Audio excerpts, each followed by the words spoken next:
I came home from work this past Monday, and my 4-year-old was waiting on me, which is always a good feeling. And I got out of the car, and he said, "Daddy, I got to tell you a secret." And I said, "Okay, Clayton, what's the secret?" And he said, "We need to go upstairs so that the girls can't hear." So I said, "Oh, this is going to be good." So we go up to his room, and we close the door, and he says, "Daddy, I got to ask you something." I said, "What is it?" He said, "Can I be in charge of the church with you?" And I said, "Clayton, I was actually thinking this. Be careful what you ask for." And then I wanted to tell him, only if you can help me raise the budget this month, you can be in charge of the church.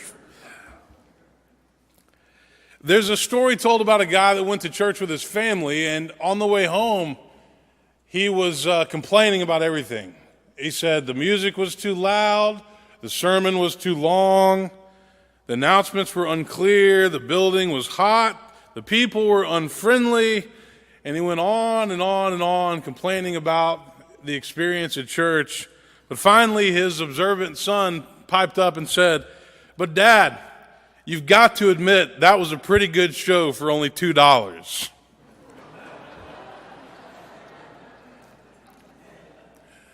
Today is Commitment Sunday in the life of Woodmont. And I'm always reminded of that story about the minister who stood up before his congregation and said, "I've got good news and bad news. The good news is we have plenty of money to underwrite the operations of our church for another year, the mission and the ministries." They said, "What's the bad news?" He said, "The bad news is it's still in your bank accounts." Today, we are asking our members, those who are part of Woodmont, to consider making a commitment to support the mission and ministries of Woodmont for another year. This is not for visitors. Of course, we never turn away your commitment cards if you turn them in. But this is for those who are part of this church to see the mission of Woodmont move forward for another year. Woodmont, and some of you know this, some of you don't. Woodmont was established in 1943. It was a church plant of Vine Street Christian Church when Vine Street was downtown. The first meeting was held at Woodmont School right down here off of Estes, where Woodmont Park is now. This property was purchased later that year, 1943, had the mansion on it and the acreage that you see where the buildings are now. Frank Jawoda was called to be the first minister. He came from Mayfield, Kentucky in the summer of 1943, and he pastored for 30 years before he became the minister emeritus. This sanctuary was built and completed in 1949 and then dedicated that summer. And Dr. Jawoda stood in this very pulpit and he preached a sermon called The Open Door. And in that sermon he said, "Doing the will of God does not stop at raising money and constructing buildings. The building of Christian lives is the business of the church." And now for almost 73 years, Woodmont has been building Christian lives. Our mission statement is simple. We say it every week. It's growing disciples of Christ by seeking God and sharing love and serving others. Everything that we do at this church should fall under this mission statement. Our core values are clear. They're built around the word Woodmont. We want to be a welcoming church, always glad to have new people, want to make you feel like you're noticed, and we're glad that you're here. We are committed to outstanding worship, and we have 3 different worship options, 2 in the morning and 1 at night, and they're different. We are a church that is committed to outreach, and we have lots of different outreaches that we support and that we are committed to. We're made up of different traditions, different denominations. The Christian church is a melting pot of lots of different backgrounds, and we like it that way. We are passionate about mission and ministry, and we want to be a missional church where people use their spiritual gifts to go and serve and give back in this community to make a difference. We want to be a church that's on the move, not just staying the same, not just doing the same old thing, but innovative, creative, thinking outside of the box. We're nurturing. We nurture each other, and we pick each other up when life beats us down. And we're transforming. Ever since Frank Jawoda pastored this church has been about transformation. the transformation of Christian lives, and we must never stop changing and transforming lives. That's what we're called to do. In the Sermon on the Mount, Jesus says, "You are the salt of the earth. But if salt has lost its taste, then how can its saltiness be restored?" He says, "You are the light of the world. A city that's built on a hill cannot be hidden. No one, after lighting a lamp, puts it under a bushel basket, but on a lampstand, and it gives light to all in the house. So in the same way," Jesus says, "let your light shine before others, so that they may see your good works and give glory to your Father in heaven." Jesus calls us to be salt and light, not just in what we say, but in how we live, in how we interact with each other. What is the church? That's a question worth pondering, I think. I've been ordained almost 11 years in the Christian ministry, and I have a long line of family members that are ministers, and so I find myself wrestling with that question often. What is the church? I can start by telling you what the church is not. The church is not a place where perfect people gather. It's not a place where people come to pretend like they have it all together, like they're perfect and without flaw. The church is for the broken, and we're all broken. Jesus said, "Those who are well have no need of a physician, but those who are sick. I've come to call not the righteous, but sinners." So if you're broken, then you're in the right place. If you have it all together in your life, then I want to talk to you and find out how you've done that. The church is not a place where we come to be right. We don't all agree on things, politics, social issues. At Woodmont, we never have, and we're honest about that. We're upfront about it. We call that being real. Fighting over social issues, whatever they might be for any church, can become a major distraction from the mission of the church. And it's not about who's right or who's wrong. It's about how we treat each other. Do we listen? Are we civil? Do we show respect and understanding? The church is not a place that just exists to serve you or serve me. Sure, we have great programs and great ministries and classes and music and sermons, but at the end of the day, the church is here to challenge all of us to go and serve the world and to spread the love of Jesus Christ into a world that is hurting, that is broken, that is in pain, to put our faith into action, to help those who are in need. So if these things are what the church is not, then what is the church? Dr. Dewoto once said, "This is the church of my dreams, a church of the warm-hearted, open-minded, adventurous spirit, a church of the people, a church that is high, low, and broad, as high as the ideals of Jesus, as low as the humblest person, as broad as the love of God, a working, worshiping, and saving church. A church that interprets truth in terms of the times, but that challenges times in terms of the truth. A church that inspires courage for this life and hope for the life to come. A church that is worthy of our best." I would say that the church is called to be the hands and feet of Jesus Christ in the world. We're called to live the way that he lived to the best of our ability. The church is called to heal because Jesus healed, to minister to those who are sick, who are grieving, who are lost, who are hungry, who are lonely, who have nowhere to turn in life. The church is called to love because Jesus loved. He said, "Love the Lord your God with all your heart, soul, mind, and strength, and love your neighbor as yourself."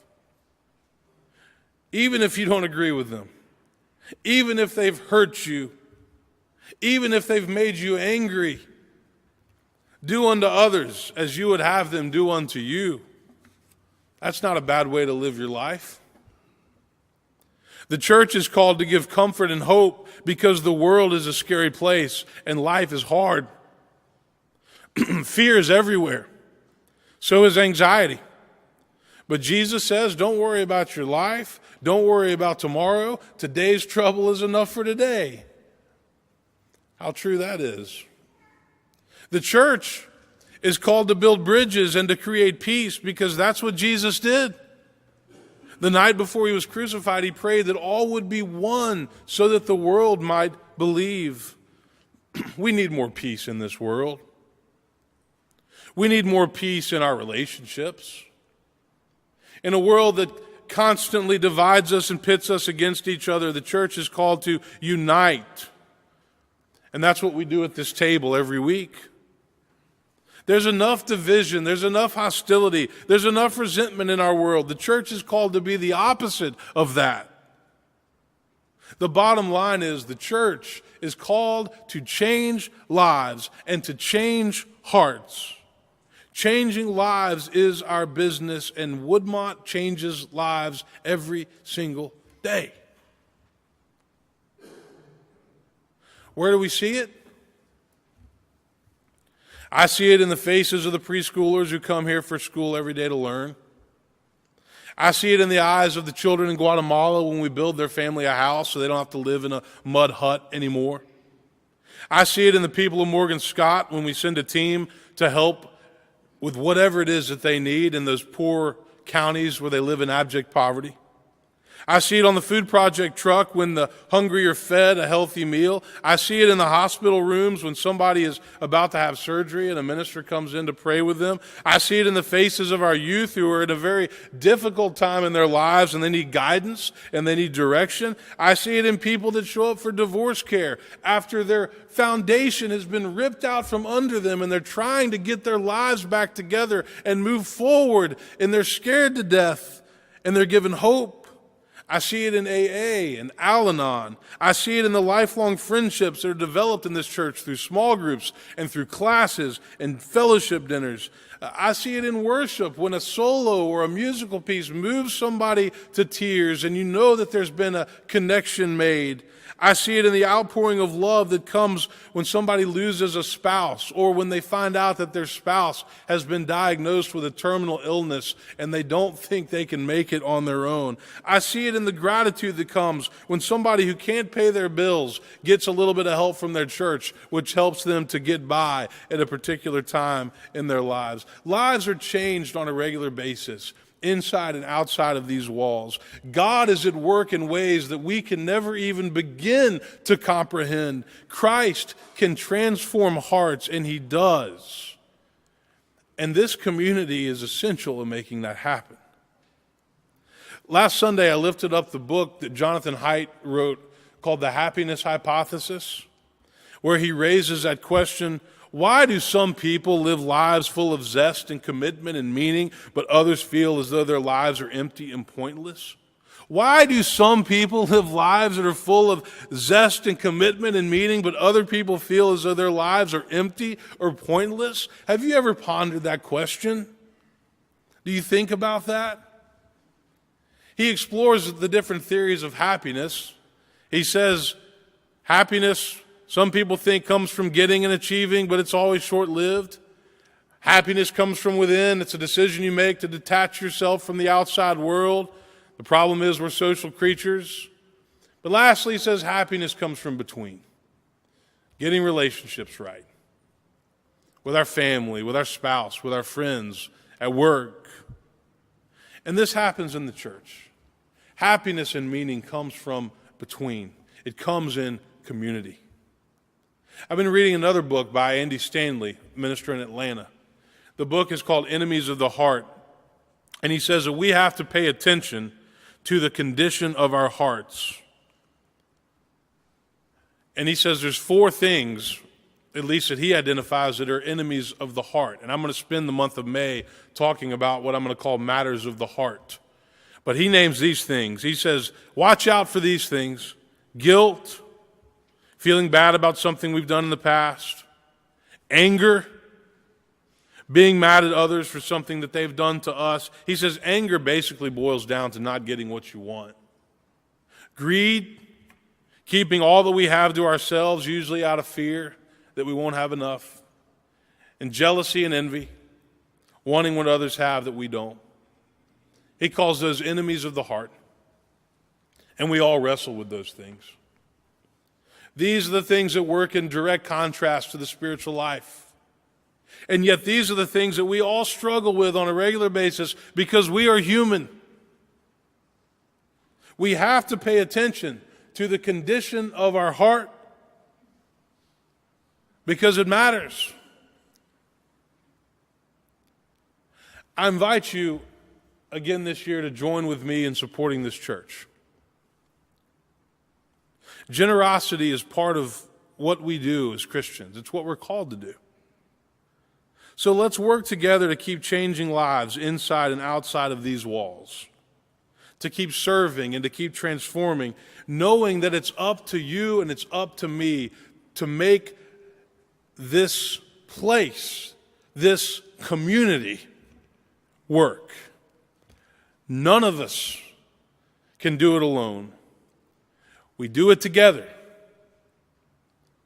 We move forward in faith, and we trust in God with all of our burdens, all of our troubles, and with hope for the future. Amen.